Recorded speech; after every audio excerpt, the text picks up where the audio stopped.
When I married Claire, I truly believed I'd found my forever. Ours wasn't a lavish ceremony. Just close friends, warm smiles, and whispered vows beneath a canopy of late spring light. It felt real, intimate, the kind of day where dreams begin. I built a home for us with my own hands. Brick by brick, room by room, every corner crafted with care. I supported her when she decided to start her interior design business, stood behind her with unwavering belief. I thought we were a team, building something lasting together. But slowly, like the change of seasons you don't notice until the leaves are gone, things began to shift. Claire started staying out late. More events, more client dinners, more vague meetings that always seemed to run hours longer than they should. At first, I gave her space. I wanted to trust her, to believe in what we had. But there were signs. She became distant, colder, guarded with her phone, always with a ready excuse. My gut twisted with suspicion, but my heart wasn't ready to catch up. Then one night, the truth made itself undeniable. A message flashed on her screen from someone I didn't know. Last night was unforgettable. Just 6 words, and everything shattered.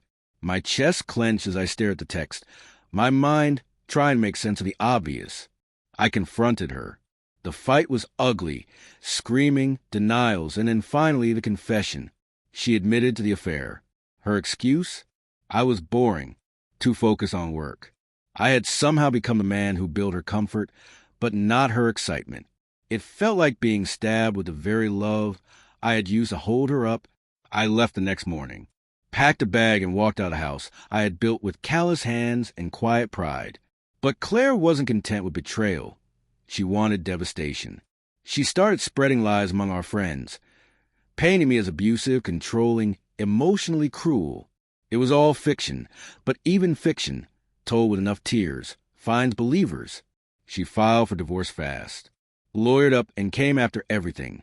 My house, my savings, even my family business. A business I inherited long before she entered my life. One I grew from the ground up. She claimed she helped build it. Her version of help was picking out some office furniture once, and suddenly she was a creative engine behind it all. I knew if I didn't fight smart, I'd lose it all. So I hired a lawyer who didn't just know the law, but believed in me. We went to work, gathering receipts, called logs, timelines, emails. We tracked down witnesses, found footage from a restaurant where she had been wrapped in her lover's arms on the exact night she claimed to be meeting with clients. By the time our court date arrived, Claire looked unstoppable. She walked into that courtroom with the confidence of someone who thought the outcome had already been written. Her lawyer told a dramatic tale, how she sacrificed her dreams to support mine, how she deserved half of everything. But then we spoke, and what we brought wasn't drama, it was truth. We laid it bare. The infidelity, the stolen money, the vacation she funded with our joint account while I worked late into the night. Text messages, voice notes, even receipts for hotels booked in secret. The judge's expression shifted as the story unfolded. The smugness drained from Claire's face. And when the final ruling came down, it was clear. Her lies had collapsed under the weight of reality. She walked away with nothing. Not the house, not a dime from my business, not even spousal support. She was ordered to pay part of my legal fees for filing a false claim of abuse. It was justice, not out of revenge, but because truth has weight and hers couldn't hold up. She broke down in court, screaming that I had manipulated everyone. But nobody listened. The room had seen the truth, and there was no sympathy left for her performance. When I stepped out of that courthouse, I didn't just win a case. I won back my life. I rebuilt. I expanded the business. I reconnected with friends who had drifted away during the chaos. I even started dating again, carefully, cautiously, but with a heart that still believed in love. Months later, Claire reached out, said she wanted to talk, to make peace. I never replied. There was nothing left to say.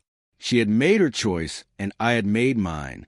People talk about revenge like it's fire and fury, but I've learned that the truest form of it is peace. Walking away with your name, your truth, your dignity intact.